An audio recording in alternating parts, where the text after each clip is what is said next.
Chloé Dubois passait la serpillière sur le sol de marbre du hall du château de Valois pour la 3e fois ce matin. Son uniforme usé épousait sa silhouette menue. Elle s'activait avec une efficacité professionnelle, invisible aux riches clients qui la dépassaient sans un regard. À 28 ans, elle avait appris à trouver une certaine dignité dans un travail que d'autres considéraient comme indigne. Le lustre en cristal au-dessus projetait des ombres dansantes sur le sol poli.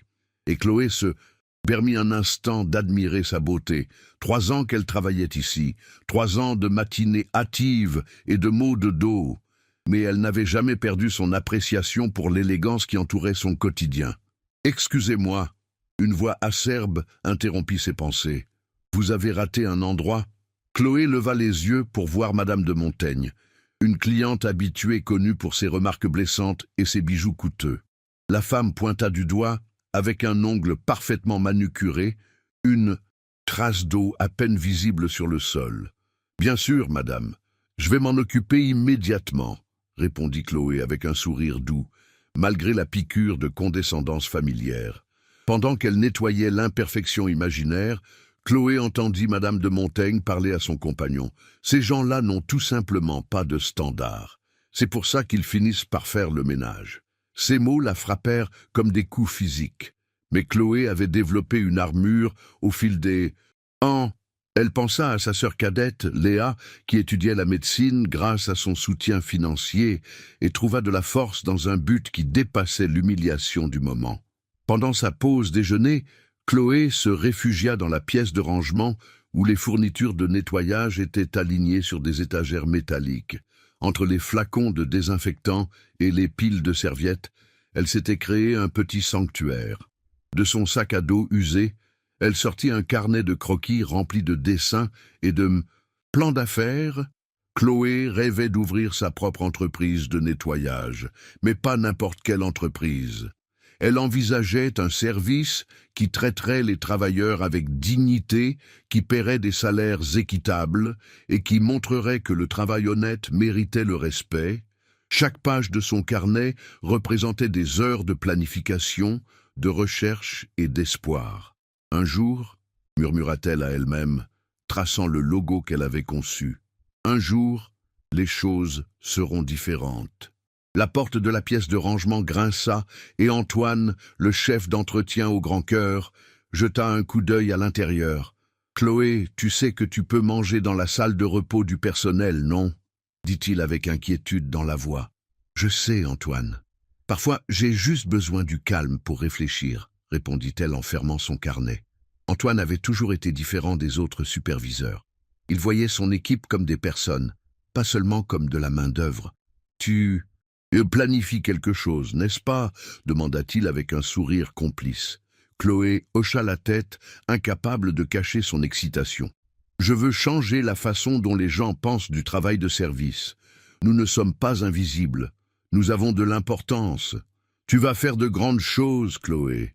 Je le sens, » dit Antoine avant de retourner à ses tâches. L'arrivée d'Armand Dubois au château de Valois créait toujours un émoi parmi le personnel et les clients. À 35 ans, il avait hérité d'une fortune qu'il avait multipliée avec succès grâce à des tactiques commerciales agressives et un mépris total pour tous ceux qu'il considérait comme inférieurs à son statut social. Son entourage le suivait dans le hall comme une petite armée.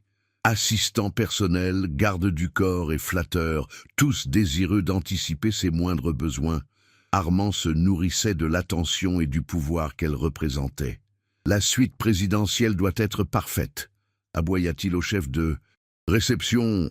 La dernière fois, il y avait une tache d'eau sur le miroir de la salle de bain. Inacceptable. Chloé observait de l'autre côté du hall l'homme qui allait devenir central dans son histoire, faire sa grande entrée. Elle avait entendu les histoires des autres membres du personnel sur ses exigences impossibles et son traitement cruel des travailleurs de service. « C'est Armand Dubois », chuchota Isabelle, une autre femme de ménage. « Il a fait renvoyer une femme parce qu'elle a éternué en nettoyant sa chambre. » Chloé sentit un nœud familier se former dans son estomac. Des hommes comme Armand représentaient tout ce qui n'allait pas dans le monde qu'elle habitait. L'idée que l'argent donnait le droit de traiter les autres comme moins qu'humains. « Il reste pour le gala annuel de charité », continua Isabelle. « 3 jours d'enfer pour nous tous. » Comme s'il sentait leur conversation, le regard froid d'Armand balaya le hall, se posant brièvement sur Chloé avant de la rejeter complètement. À cet instant, elle n'était rien de plus qu'un élément du mobilier pour lui. Le gala annuel de charité du château de Valois était un spectacle de richesse déguisé en compassion. Chloé a fait des heures supplémentaires pour préparer la salle de bal et les espaces autour de la piscine, où l'événement allait se dérouler pendant 3 jours.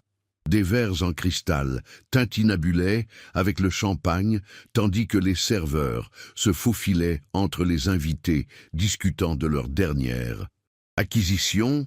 Chloé observa l'ironie pendant qu'elle nettoyait. Les gens qui dépensaient plus pour un seul bijou que ce qu'elle gagnait en 1 an se réunissaient pour discuter de l'aide aux moins fortunés. L'œuvre de charité soutenue était admirable. Le financement de bourses pour les étudiants défavorisés, mais le décalage entre la cause et le comportement des participants était frappant. « Ces verres ont des taches d'eau », se plaignit Armand Dubois à haute voix au chef traiteur. « Est-ce que vous ne comprenez pas le sens de la perfection ?» Chloé nettoyait à proximité et ne put s'empêcher de remarquer comment la colère de l'homme semblait le dynamiser. Il appréciait le pouvoir de faire se démener les autres pour résoudre des problèmes perçus. « Et ce sol, continua Armand, en pointant du doigt de façon dramatique, est une honte. Trouvez quelqu'un de compétent pour s'en occuper. » Les yeux du chef traiteur croisèrent ceux de Chloé, et elle vit le mélange d'excuses et d'impuissance. Dans son expression, c'était son signal pour s'approcher et réparer ce qu'Armand trouvait répréhensible. Alors qu'elle s'agenouillait pour nettoyer le sol déjà impeccable, Chloé entendit Armand parler à ses compagnons. Le personnel n'est plus ce qu'il était. Aucune fierté dans leur travail. Ces mots la blessèrent, parce que Chloé était immensément fière de son travail. Chaque surface qu'elle nettoyait, chaque tâche qu'elle accomplissait, était faite avec soin et attention aux détails. Sa fierté n'était pas visible pour des hommes comme Armand parce qu'ils choisissaient de ne pas la voir. Lors de la 2e soirée du gala, Chloé vécut le moment le plus humiliant de ses 3 ans à l'hôtel. Elle était en train de réapprovisionner les serviettes dans la piscine lorsqu'Armand Dubois s'approcha avec son entourage habituel et plusieurs invités importants. « Regardez ça !» dit Armand avec un amusement cruel dans la voix. « Hé, femme de ménage !» Chloé se retourna, son sourire professionnel en place malgré son anxiété croissante. « Mon ami ici ne croit pas que le personnel puisse réellement comprendre des instructions complexes, » annonça Armand au rire de son groupe. « Testons ça !» Il commença à donner à Chloé une série d'instructions de nettoyage de plus en plus ridicules et contradictoires, la traitant comme un animal dressé qui exécute des tours.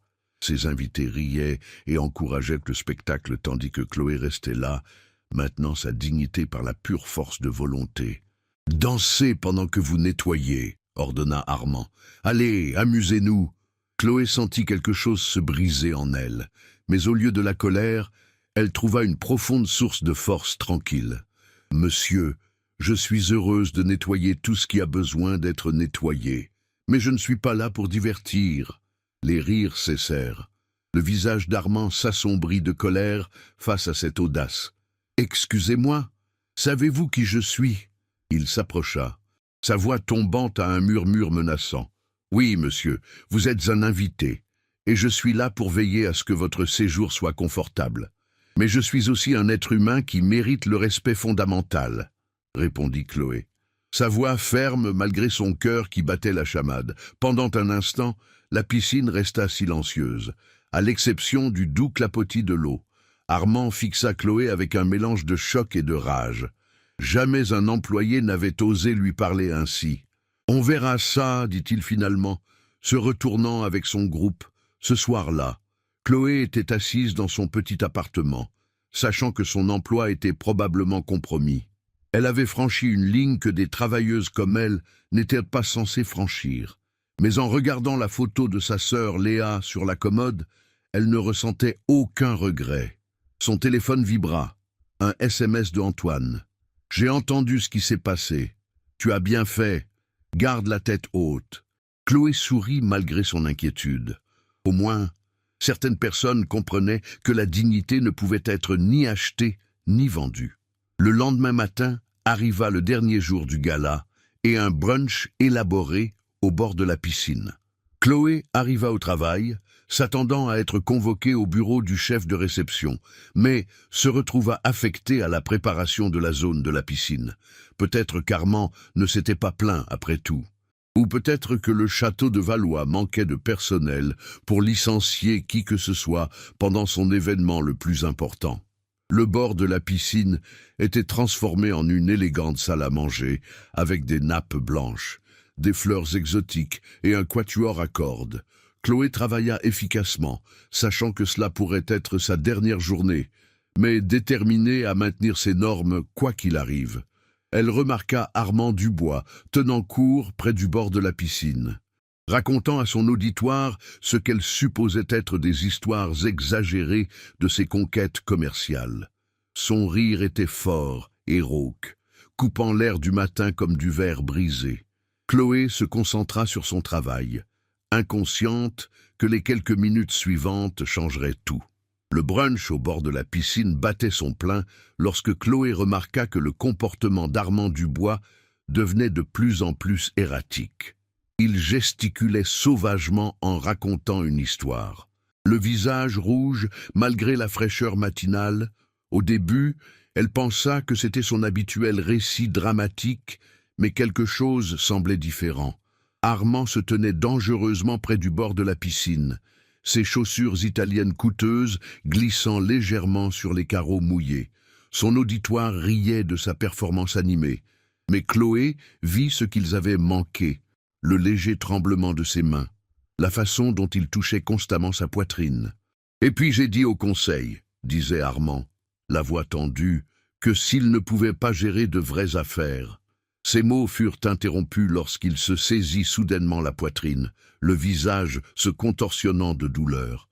Le soleil du matin attrapait les gouttes de sueur sur son front alors qu'il reculait en titubant, essayant de reprendre son souffle. « Armand ?» demanda l'un de ses compagnons avec une légère inquiétude.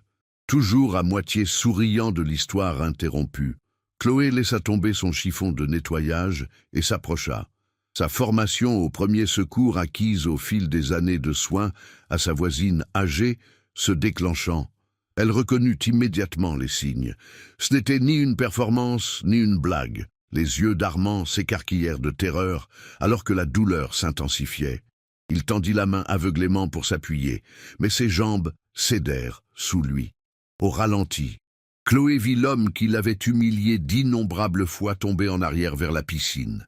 L'éclaboussement sembla résonner à jamais dans le silence soudain du bord de la piscine.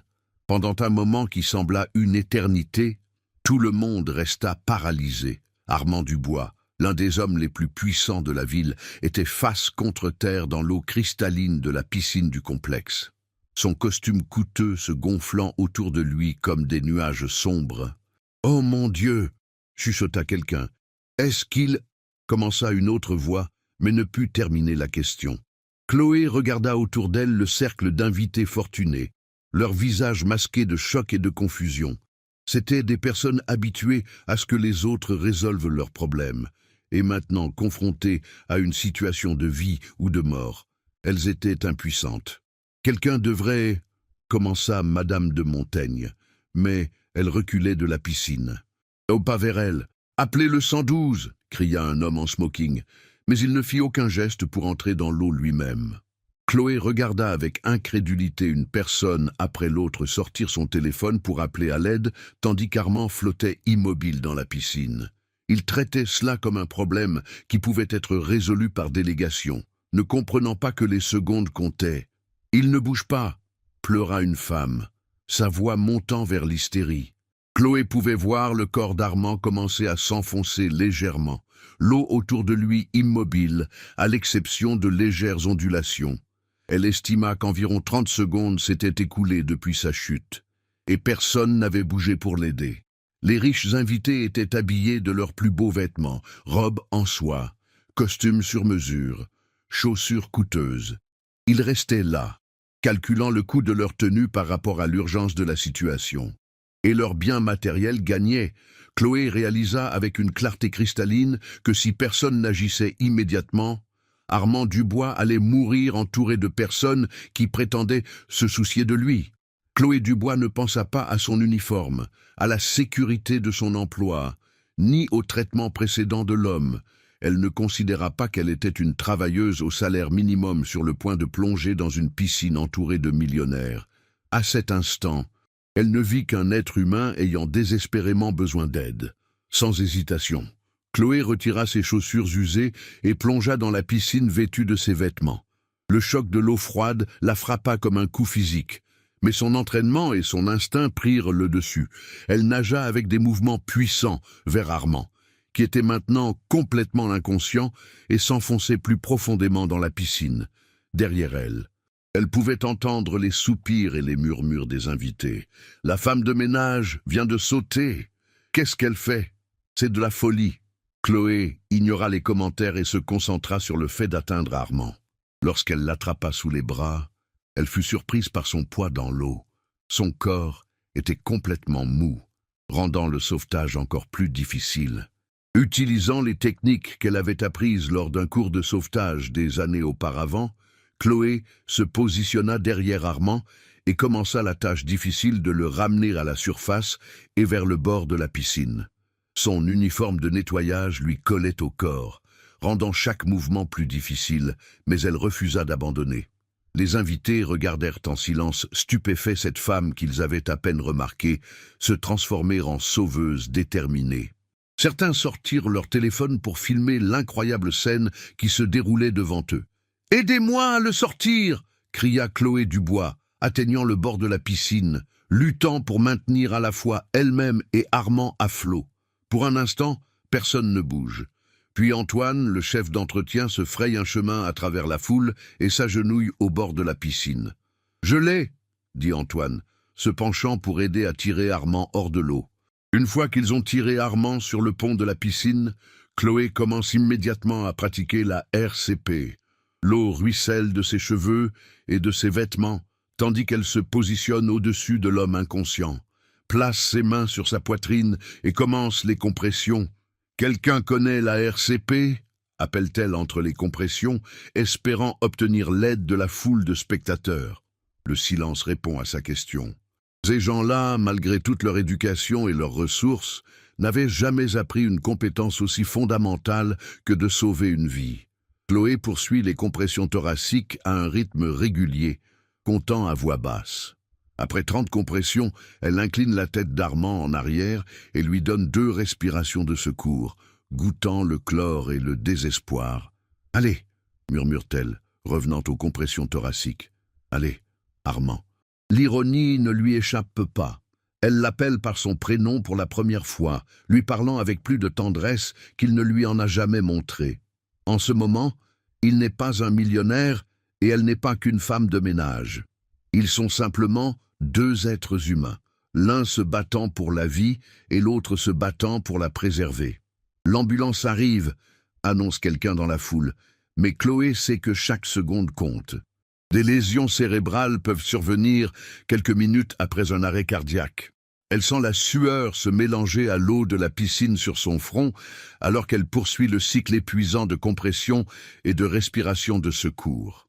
Ses bras commencent à lui faire mal, mais elle surmonte la douleur. 37, 38, 39, 40, compte-t-elle, sa voix devenant rauque. Juste au moment où Chloé commence à craindre le pire, Armand a soudainement une convulsion et crache une quantité importante d'eau. Ses yeux s'ouvrent, confus et flous, mais magnifiquement, miraculeusement vivants. « N'essayez pas de bouger », dit Chloé doucement, posant une main réconfortante sur son épaule. « Vous avez fait une crise cardiaque et vous êtes tombé dans la piscine. De l'aide arrive. » Armand la regarde, luttant pour comprendre ce qui s'est passé. La dernière chose dont il se souvient, c'est raconter une histoire et maintenant, il est allongé sur du béton mouillé, regardant le visage de la femme de ménage qui l'a tourmenté. Alors que les ambulanciers arrivent et prennent en charge Armand, Chloé recule, soudainement consciente de son uniforme trempé et du cercle d'invités fortunés qui la regardent avec des expressions allant de l'étonnement à la confusion. « Vous lui avez sauvé la vie », dit Madame de Montaigne, sa voix emplie de quelque chose que Chloé n'a jamais entendu de sa part auparavant, le respect. Chloé hoche la tête silencieusement, regardant les ambulanciers vérifier les signes vitaux d'Armand et le préparer pour son transport à l'hôpital. Elle se sent épuisée émotionnellement et physiquement, l'adrénaline du sauvetage commençant à s'estomper. « C'était incroyable », dit un autre invité. « Vous n'avez pas hésité une seule seconde ?» Antoine apparaît aux côtés de Chloé avec une serviette, l'enveloppant autour de ses épaules avec des soins paternels. « Vous avez bien fait, ma petite », dit-il doucement. « Vraiment bien. » Alors qu'Armand est chargé sur une civière, il tourne la tête vers Chloé. Leurs yeux se croisent à travers la foule de secouristes et d'invités inquiets. Pour la première fois en 3 ans qu'elle travaille à l'hôtel, Armand Dubois la voit vraiment. « Merci », dit-il silencieusement, sa voix trop faible pour porter à travers la distance. Chloé hoche la tête en signe d'approbation, ressentant un mélange complexe d'émotions. C'est l'homme qui l'a humiliée, qui l'a traitée comme moins qu'humaine. Et pourtant, elle a tout risqué pour lui sauver la vie. Elle se demande si ce moment changera quoi que ce soit, ou s'il ne deviendra qu'une autre histoire qu'il racontera lors de futurs dîners. L'ambulance s'éloigne avec Armand à l'intérieur, laissant derrière elle un bord de piscine, rempli de gens qui ont assisté à quelque chose d'extraordinaire. Chloé réalise que tous les regards sont désormais tournés vers elle, attendant de voir ce qu'elle fera ensuite. Elle ramasse ses chaussures et son chiffon de nettoyage abandonné, se préparant à retourner au travail comme si de rien n'était. Après tout, la zone de la piscine doit toujours être nettoyée, et il y a des invités à servir. La nouvelle du sauvetage héroïque de Chloé se répand dans l'hôtel comme une traînée de poudre. Le soir, chaque membre du personnel et chaque invité connaît l'histoire de la discrète femme de ménage qui a sauvé la vie d'Armand Dubois, tandis que ses amis fortunés restaient figés dans le choc. Chloé se retrouve au centre de l'attention pour la première fois de sa vie, et cela la met profondément mal à l'aise. Elle préfère travailler dans l'ombre, invisible et efficace. Maintenant, les invités l'arrêtent dans les couloirs pour la remercier, pour lui poser des questions, pour la traiter comme une célébrité. « Tu es célèbre !» dit Isabelle avec enthousiasme pendant leur pause déjeuner. « Les gens t'appellent une héroïne. » Chloé secoue la tête. « J'ai juste fait ce que n'importe qui aurait fait, mais ils ne l'ont pas fait, » fait remarquer Antoine. 30 personnes l'ont regardé se noyer et vous seul avez agi. Cela vous rend spécial.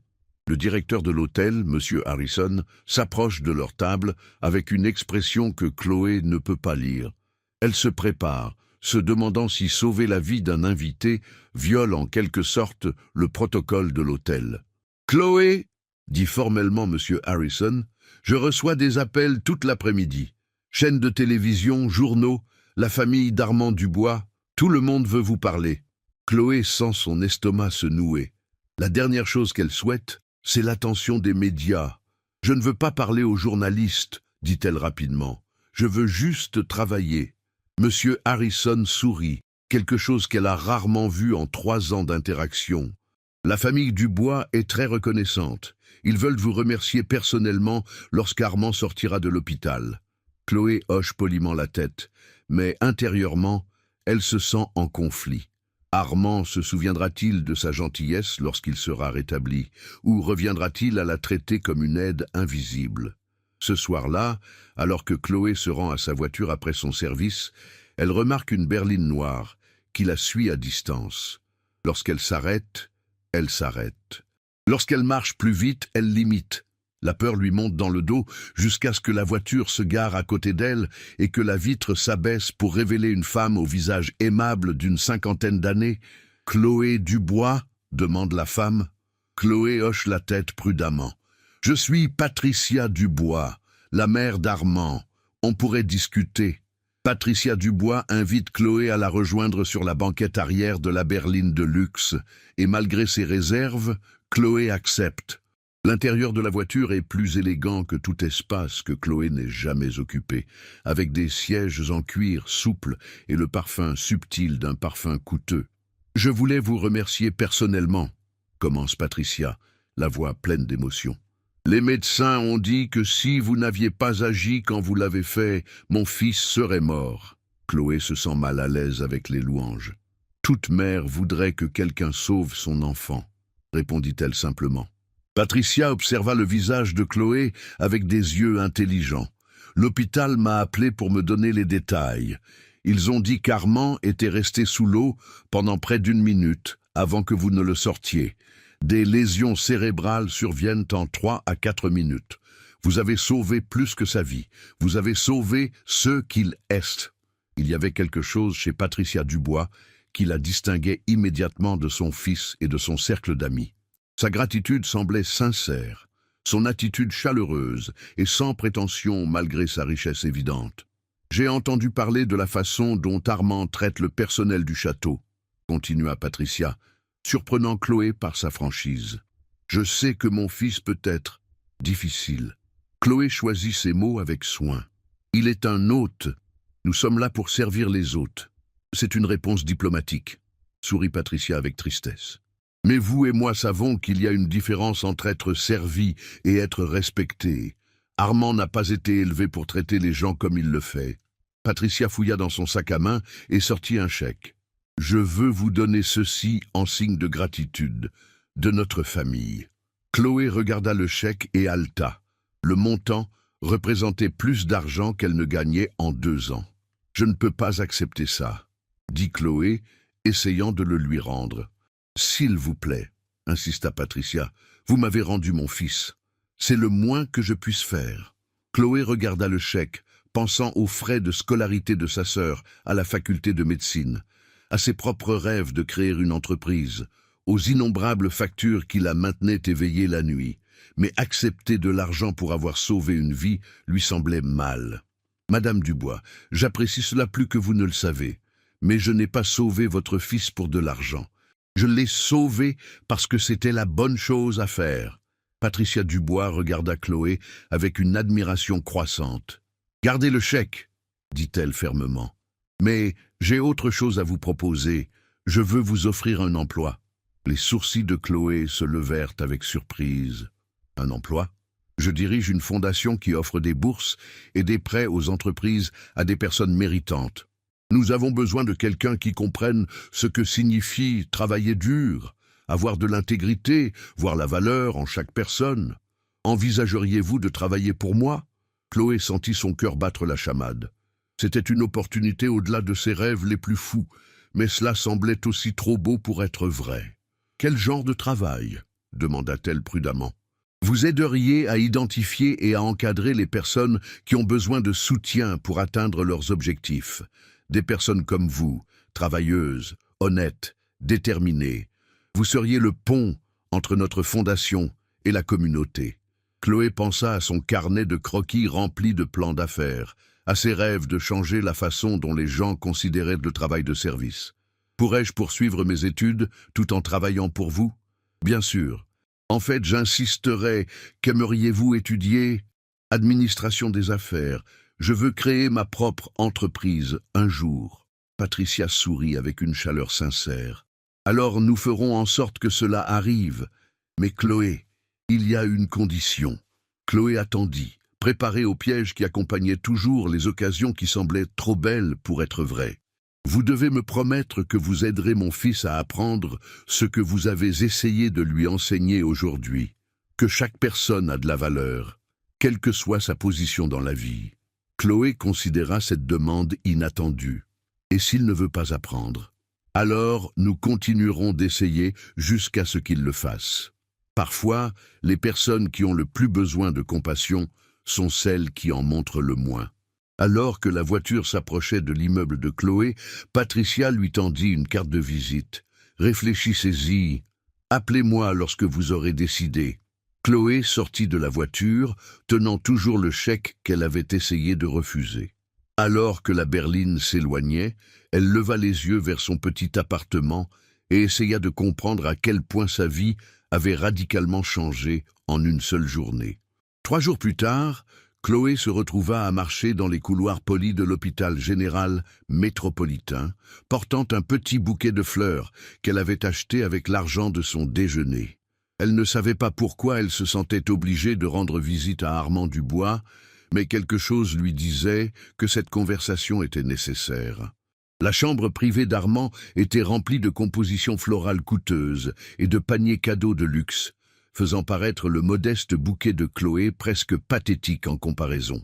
Mais lorsqu'Armand la vit dans l'embrasure de la porte, son visage s'illumina de quelque chose qu'elle n'y avait jamais vu auparavant, une gratitude sincère. « Chloé !» dit-il, essayant de s'asseoir plus droit dans son lit d'hôpital. « J'espérais que vous viendriez. » Elle s'approcha prudemment, n'étant toujours pas tout à fait sûre de la façon d'interagir avec cette version d'Armand Dubois. Vulnérable, reconnaissant, presque humain. « Comment vous sentez-vous » demanda-t-elle, posant ses fleurs sur le rebord de la fenêtre. « Mieux grâce à vous. » Armand fit une pause, semblant lutter contre les mots. « J'ai beaucoup réfléchi depuis l'accident, à la façon dont j'ai traité vous et les autres. Je ne suis pas fier de la personne que j'ai été. » Chloé s'assit sur la chaise à côté de son lit, surprise par son honnêteté. « Les médecins disent que j'étais cliniquement mort pendant près d'1 minute, » continua Armand. « Vous m'avez ramené à la vie. Mais, plus que ça, vous m'avez fait réaliser que la vie que je menais avant n'était pas vraiment une vie. »« Que voulez-vous dire » demanda Chloé. Armand regarda par la fenêtre la ville en contrebas. « Je m'étais entouré de gens qui étaient d'accord avec tout ce que je disais, qui riaient à mes blagues, qu'elles soient drôles ou non, qui ne m'ont jamais poussé à être meilleur. Je pensais que c'était du pouvoir, mais c'était en réalité juste de la solitude. » Chloé écouta, découvrant un côté d'Armand qu'elle n'aurait jamais pu imaginer. « Quand je flottais dans cette piscine, incapable de respirer, incapable de bouger, tout à quoi je pouvais penser était combien de personnes j'avais blessées, combien d'occasions j'avais manqué d'être gentil au lieu d'être cruel. Vous avez une chance de changer cela maintenant, dit Chloé doucement. Je le veux, répondit Armand, mais je ne sais pas comment. J'ai agi comme ça pendant si longtemps, je ne suis pas sûr de me souvenir comment faire autrement. Chloé pensa à la demande de Patricia Dubois, à l'offre d'emploi qui pourrait changer sa vie, à la chance d'aider quelqu'un à apprendre la compassion. « Peut-être pourrions-nous nous aider mutuellement, » dit-elle lentement. Chloé expliqua l'offre d'emploi de Patricia Dubois et sa condition selon laquelle Chloé devrait aider Armand à apprendre à voir la valeur en chaque personne. À sa grande surprise, Armand était enthousiaste à l'idée « Tu veux dire que tu serais vraiment prête à travailler avec moi, après tout ce que je t'ai fait subir ? Les gens peuvent changer, dit Chloé, mais ils doivent vouloir changer. » Armand hocha la tête sérieusement. « Je veux changer. Quand tu m'as sauvé la vie, tu m'as montré à quoi ressemblait la vraie force. Il ne s'agit pas d'avoir du pouvoir sur les autres, il s'agit d'utiliser toutes les capacités que vous avez pour aider les autres. » Chloé ressentit un optimisme prudent. « Ce ne sera pas facile. Changer des schémas de vie ne l'est jamais. Je sais, mais j'ai une bonne professeure. » Au cours de l'heure suivante, ils ont commencé à élaborer un plan. Armand utiliserait ses relations professionnelles et ses ressources pour soutenir le travail de Chloé avec la fondation. En retour, Chloé aiderait Armand à apprendre à interagir avec des gens de tous les horizons, avec respect et empathie. « Il y a autre chose, » dit Armand, alors que leur conversation commençait à s'achever. « Je veux faire quelque chose à propos de ce qui s'est passé à la piscine. Toutes ces personnes qui sont restées là pendant que je me noyais, elles doivent comprendre ce qu'elles ont fait de mal. » Chloé était intriguée. « Qu'avez-vous en tête ? » « Je veux organiser une conférence de presse. Je veux dire au monde qu'une employée au SMIC m'a sauvé la vie, tandis que des millionnaires restaient là à regarder.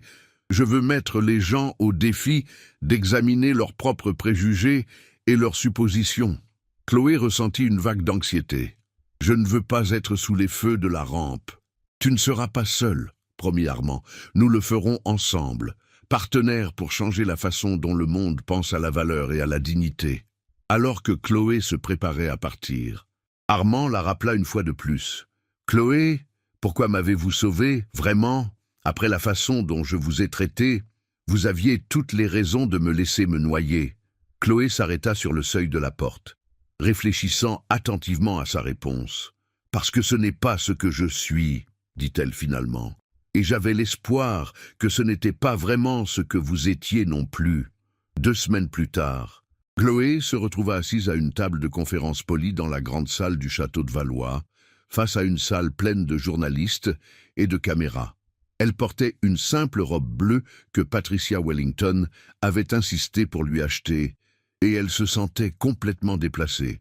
Armand était assis à côté d'elle, ayant l'air en meilleure santé, mais portant toujours le poids émotionnel de son expérience de mort imminente. Il avait insisté pour que Chloé soit reconnue comme une partenaire à égalité dans cette conférence de presse, et non pas simplement comme un accessoire dans son histoire de rédemption. « Mesdames et messieurs, » commença Armand, « il y a 2 semaines, j'ai fait une crise cardiaque et je suis tombé dans la piscine ici au château de Valois. J'étais entouré de certaines des personnes les plus riches et les plus instruites de la ville. Et chacune d'elles est restée là à me regarder me noyer. » Un murmure parcourut la foule des journalistes. La personne qui m'a sauvé la vie était Chloé Dubois, une femme de ménage qui gagne le SMIC et que j'avais traitée avec rien d'autre que du mépris et de la cruauté pendant 3 ans. Armand se tourna vers Chloé, l'encourageant à parler. « Je n'ai pas sauvé Monsieur Dubois à cause de ce qu'il était ou de ce qu'il pouvait faire pour moi, » dit Chloé, sa voix devenant plus forte au fur et à mesure qu'elle parlait. « Je l'ai sauvé parce que chaque vie humaine a de la valeur, indépendamment de son titre professionnel ou de son compte bancaire. » Une journaliste leva la main. « Chloé, que voulez-vous que les gens apprennent de cette expérience ?» Chloé réfléchit attentivement avant de répondre. « Je veux que les gens comprennent que la valeur ne se mesure pas à la richesse ou au statut. La personne qui nettoie votre bureau, qui vous sert à manger, qui s'occupe de vos enfants, elle n'est pas invisible. C'est un être humain avec des rêves, des luttes et une dignité qui mérite le respect. » Un autre journaliste s'adressa à Armand. « Comment cette expérience vous a-t-elle changé ?»« Elle m'a montré que je vivais ma vie complètement à l'envers, » répondit Armand. « Je pensais que le pouvoir signifiait faire sentir les autres petits. Je pensais que le succès signifiait être au-dessus des autres au lieu de les élever.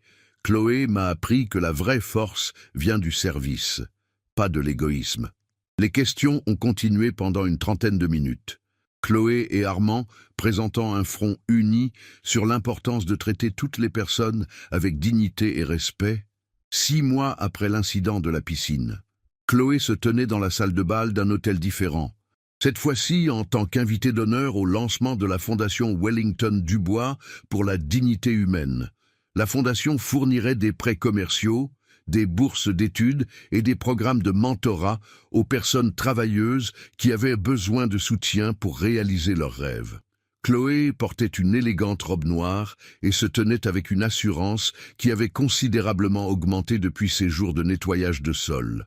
Elle avait terminé son premier semestre d'école de commerce avec des A et mettait déjà en œuvre des programmes innovants grâce à la fondation. Armand s'approcha d'elle alors qu'elle parlait à des donateurs potentiels, et elle s'émerveilla de sa transformation.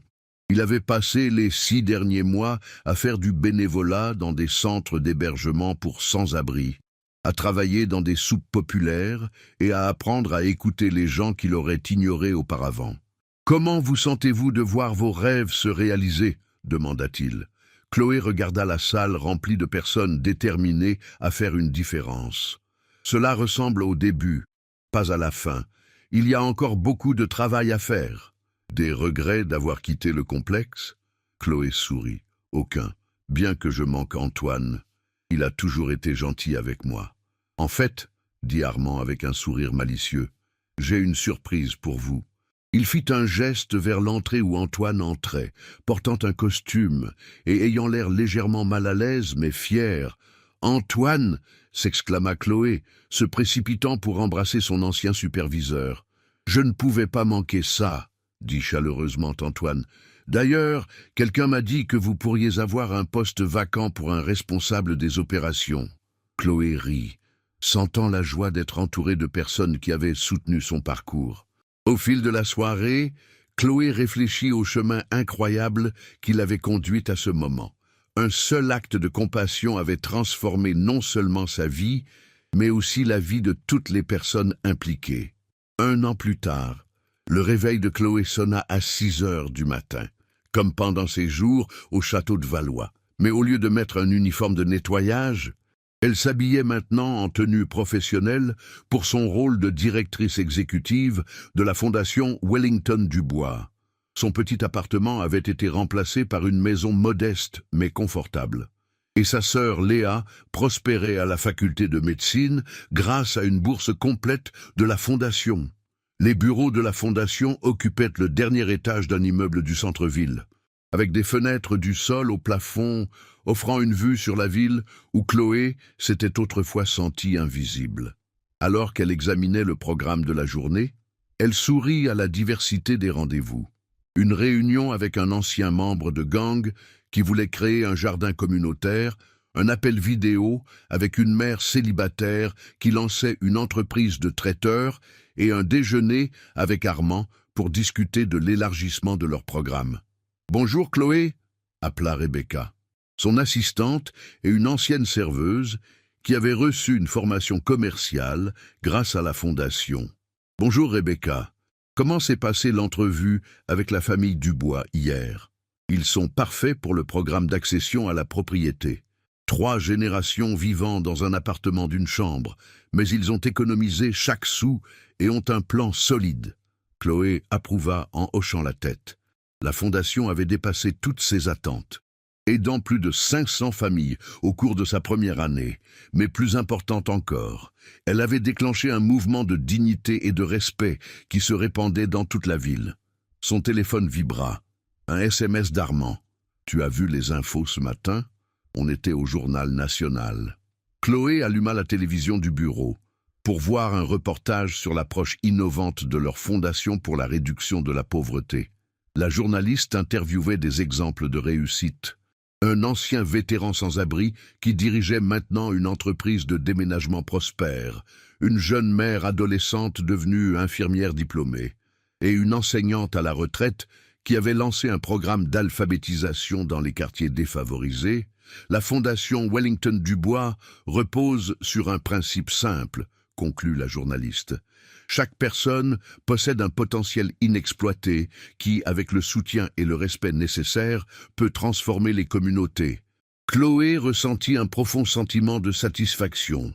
Il prouvait que le changement durable ne venait pas de la charité, mais de la reconnaissance et de l'investissement dans la dignité humaine. Tout le monde ne soutenait pas l'ascension fulgurante de Chloé et la mission de la fondation. Lors d'une réunion du conseil municipal où Chloé présentait une proposition de partenariat pour le développement de la main-d'œuvre, elle a dû faire face aux questions acerbes de plusieurs conseillers municipaux qui semblaient déterminés à saper sa crédibilité. « Mademoiselle Dubois », dit le conseiller municipal Bradley, le ton empreint de condescendance. Même si votre histoire est certainement inspirante, avez-vous vraiment l'expérience nécessaire pour conseiller la ville en matière de développement économique? Chloé s'était préparée à cette question. Monsieur Bradley, j'ai vécu la réalité à laquelle sont confrontés de nombreux citoyens quotidiennement. Je comprends les obstacles à l'emploi, à l'éducation et aux opportunités, parce que je les ai vécus personnellement. Cette perspective, combinée à ma formation en gestion et aux résultats avérés du travail de notre fondation, me confère une qualification unique pour aborder ces questions. Mais vous étiez femme de ménage il y a 1 an, a lancé un autre conseiller municipal. Comment pouvons-nous être sûrs que ce n'est pas juste un coup de publicité? Chloé ressentit la piqûre familière d'être réduite à son ancien poste, mais elle avait appris à canaliser cette énergie pour devenir une défenseur puissante. Vous avez raison, j'étais femme de ménage, et dans ce rôle, j'ai appris la valeur du travail acharné, du souci du détail et de la persévérance. J'ai aussi appris comment la société traite les gens en fonction de leur titre professionnel plutôt que de leur caractère. Notre fondation a aidé 500 familles en 1 an, non malgré mon passé, mais grâce à lui. Armand, qui était resté assis silencieusement dans la galerie, se leva pour s'adresser au conseil. « Si vous le permettez, dit-il, j'aimerais rappeler à ce conseil que Chloé Dubois m'a sauvé la vie lorsque des personnes ayant des qualifications traditionnelles bien plus importantes se sont tenues à l'écart et n'ont rien fait. Parfois, les qualifications les plus importantes ne peuvent pas être mesurées par des diplômes ou des postes précédents. » L'échange s'est poursuivi pendant une autre heure. Chloé traitant systématiquement chaque préoccupation avec des faits, des chiffres et des histoires réelles de transformation. À la fin de la réunion, même ses critiques les plus virulents semblaient hélas impressionnés. Devant les salles du conseil, Chloé se sentait épuisée mais victorieuse. « Tu t'en es brillamment sortie, » dit Armand pendant qu'ils marchaient vers leur voiture. « Je prends l'habitude de devoir sans cesse faire mes preuves, » répondit Chloé. « Mais ça vaut le coup si cela signifie que davantage de familles obtiennent le soutien dont elles ont besoin. » 2 ans après l'incident de la piscine, Chloé se tenait devant un auditorium bondé à l'université de Chicago, prononçant le discours principal lors de la cérémonie de remise des diplômes de leur école de commerce. Elle regardait la mer de jeunes visages, les futurs leaders, entrepreneurs et agents de changement, et ressentait le poids de la responsabilité de partager non seulement son histoire à succès, mais aussi les leçons plus profondes qu'elle avait apprises. « Lorsque je nettoyais les sols dans un hôtel de luxe, » commença Chloé, « j'étais invisible pour la plupart des gens autour de moi. Ils voyaient mon uniforme, pas mes rêves. Ils voyaient mon titre professionnel, pas mon potentiel. Aujourd'hui, je veux vous mettre au défi de voir au-delà des titres, au-delà des hypothèses, au-delà de la surface. » L'auditoire écoutait attentivement, tandis que Chloé partageait son parcours, de travailleuse au salaire minimum à dirigeante d'une fondation. Mais elle s'est concentrée sur les moments de choix qui avaient défini son chemin. La décision de sauver Armand, malgré sa cruauté. Le choix de refuser des opportunités qui compromettaient ses valeurs. L'engagement à lutter pour la dignité des travailleurs, même si cela menaçait tout ce qu'elle avait construit. Le succès sans intégrité n'est qu'une autre forme d'échec, déclara-t-elle aux diplômés. Votre éducation vous a donné des outils, mais ce que vous ferez avec ces outils définira qui vous êtes. Après la cérémonie, Chloé a été approchée par le docteur Elizabeth Chen, la doyenne de l'école de commerce. « Chloé, j'ai une proposition pour vous, » dit le docteur Chen. « Nous lançons un nouveau programme axé sur l'entrepreneuriat social et les pratiques commerciales éthiques. Seriez-vous prête à rejoindre notre faculté en tant que professeur de pratique ?» Chloé était intriguée. L'enseignement l'avait toujours attirée, et la possibilité de façonner la prochaine génération de leaders d'entreprise s'alignait parfaitement avec sa mission. « Qu'est-ce que j'enseignerais ?» demanda Chloé. « Le leadership par le service. La prise de décision éthique dans des circonstances difficiles et comment créer des entreprises ayant un impact social positif. Essentiellement, vous enseigneriez aux étudiants à devenir le genre de leader que vous avez prouvé être. » Chloé a pensé à sa jeune moi, travaillant à plusieurs emplois pour subvenir aux besoins de sa famille, tout en rêvant d'un avenir meilleur. Avoir quelqu'un comme elle-même, actuel comme professeur, aurait pu tout changer. « Je suis très intéressée, » répondit Chloé. « Mais je veux aussi continuer à diriger la fondation. Bien sûr. Nous pensons à un rôle hybride, un enseignement à temps partiel, avec la flexibilité de maintenir vos autres engagements. » Alors que Chloé envisageait cette nouvelle opportunité, elle réalisa que son parcours évoluait, passant du fait d'aider des individus à influencer potentiellement des systèmes de pensée entiers sur les affaires et la responsabilité sociale. Le premier semestre de Chloé en tant que professeur fut à la fois stimulant et enrichissant. Son cours, Leadership éthique en pratique, est rapidement devenu l'un des plus populaires de l'école de commerce. Les étudiants étaient attirés par son expérience du monde réel et son chemin inhabituel vers le succès. L'un de ces étudiants, David Kim, rappelait à Chloé sa propre personne à cet âge-là. Brillant, mais manquant de confiance en soi.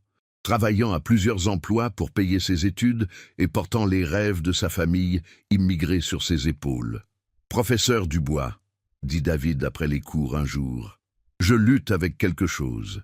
J'ai une offre d'emploi d'une société de conseil qui résoudrait tous mes problèmes financiers. Mais ils veulent que je travaille sur un projet qui aiderait un client à éviter de payer des salaires équitables à ses travailleurs. Que feriez-vous? Chloé sourit, reconnaissant le poids familier d'un dilemme éthique. Que pensez-vous que vous devriez faire? Je sais ce qui est juste, dit David, mais je ne peux pas me permettre d'être idéaliste. Ma famille compte sur moi. Chloé comprit intimement sa lutte. David, laissez-moi vous poser une question. Si tu acceptes ce poste et fais des compromis sur tes valeurs, quel genre de leader deviendras-tu? Et si tu réussis en compromettant ton intégrité, que vaudra réellement cette réussite? Elle a partagé des anecdotes de son propre parcours, expliquant comment les choix qui semblaient les plus difficiles sur le moment ont souvent mené aux plus grandes opportunités de croissance et de réussite authentique. Mais comment expliquer à mes parents que j'ai refusé un emploi très bien rémunéré pour des principes qu'ils ne comprendront peut-être pas? Demanda David. Chloé pensa à la confusion initiale de sa propre famille lorsqu'elle avait quitté le château de Valois pour travailler pour la Fondation. Parfois, faire ce qui est juste signifie aider les autres à comprendre pourquoi c'est juste. Tes parents veulent que tu réussisses, mais je crois qu'ils veulent aussi que tu sois quelqu'un dont ils peuvent être fiers. Au cours des semaines suivantes, Chloé aida David à explorer d'autres opportunités conformes à ses valeurs. Ensemble, ils ont trouvé un poste au sein d'un cabinet de conseil à but non lucratif, moins bien rémunéré que l'offre initiale, mais qui lui permettrait de développer ses compétences tout en ayant un impact positif. L'influence de Chloé dépassait largement sa salle de classe. Ses étudiants ont commencé à mettre en œuvre des pratiques commerciales éthiques lors de leurs stages et de leurs premiers emplois, créant un effet boule de neige dans le monde des affaires. D'anciens étudiants lui envoyaient des emails racontant comment ces enseignements les avaient aidés à prendre des décisions difficiles dans leur carrière. 5 ans après avoir sauté dans cette piscine pour sauver Armand Dubois, Chloé se retrouva de retour au château de Valois pour un événement très différent. L'hôtel organisait une conférence sur les pratiques commerciales éthiques, et Chloé avait été invitée comme conférencière principale. En traversant le hall où elle avait autrefois nettoyé les sols, Chloé fut abordée par une jeune femme en uniforme d'hôtel. « Excusez-moi, êtes-vous Chloé Dubois ?» demanda la femme nerveusement. « Oui, je le suis. Je suis Isabelle Moreau. Je travaille au service de ménage ici. Je voulais vous remercier pour tout ce que vous avez fait. Votre fondation a aidé ma fille à obtenir une bourse pour les études d'infirmière. » Chloé sentit une boule se former dans sa gorge. Comment va-t-elle? Elle a obtenu son diplôme le mois dernier et vient de commencer à travailler à l'hôpital pour enfants. Elle veut se spécialiser en cardiologie pédiatrique. Alors qu'Isabelle retournait précipitamment à ses tâches, Chloé réfléchit aux façons profondes dont la vie pouvait être transformée lorsque les gens avaient des opportunités et étaient traités avec dignité. Son discours du soir a été prononcé devant un public comprenant nombre des mêmes invités fortunés qui avaient assisté au gala où Armand avait failli se noyer. Mais le ton de la réunion était complètement différent. Ces chefs d'entreprise étaient venus apprendre à mettre en œuvre des pratiques éthiques dans leurs propres entreprises. Il y a 5 ans, dans cet hôtel même, j'ai appris qu'une crise révèle le caractère, dit Chloé au public. Lorsque Armand Dubois est tombé dans cette piscine, tous les participants ont eu un choix à faire. La plupart ont choisi l'autopréservation plutôt que le service. J'ai choisi la compassion plutôt que la commodité. Elle regarda les visages du public, certains familiers de ce jour-là il y a des années. Aujourd'hui, chacun d'entre vous a des choix à faire dans vos entreprises, vos communautés et votre vie personnelle. Vous pouvez choisir le profit plutôt que les gens. Ou vous pouvez choisir de construire une réussite qui inclut tout le monde. Vous pouvez choisir de voir vos employés comme des atouts à maximiser, ou comme des êtres humains méritant le respect et les opportunités. Le discours a été suivi d'une ovation debout, mais plus importante encore. Il a abouti à des engagements de plusieurs entreprises à mettre en œuvre les normes de dignité au travail de la Fondation. Un matin ensoleillé de printemps, Chloé se tenait dans les bureaux d'origine de la Fondation, désormais agrandie pour occuper 3 étages de l'immeuble du centre-ville. Elle examinait les candidatures à leur programme annuel de bourse de leadership lorsque Rebecca frappa à sa porte. « Chloé, quelqu'un est là pour vous voir. » Elle dit qu'elle postule pour la bourse, mais elle voulait vous rencontrer personnellement. Chloé leva les yeux de son bureau pour voir une jeune femme d'une vingtaine d'années, vêtue d'une robe usée mais propre et se tenant avec une détermination familière. « Mademoiselle Dubois, je m'appelle Anna Gutiérrez.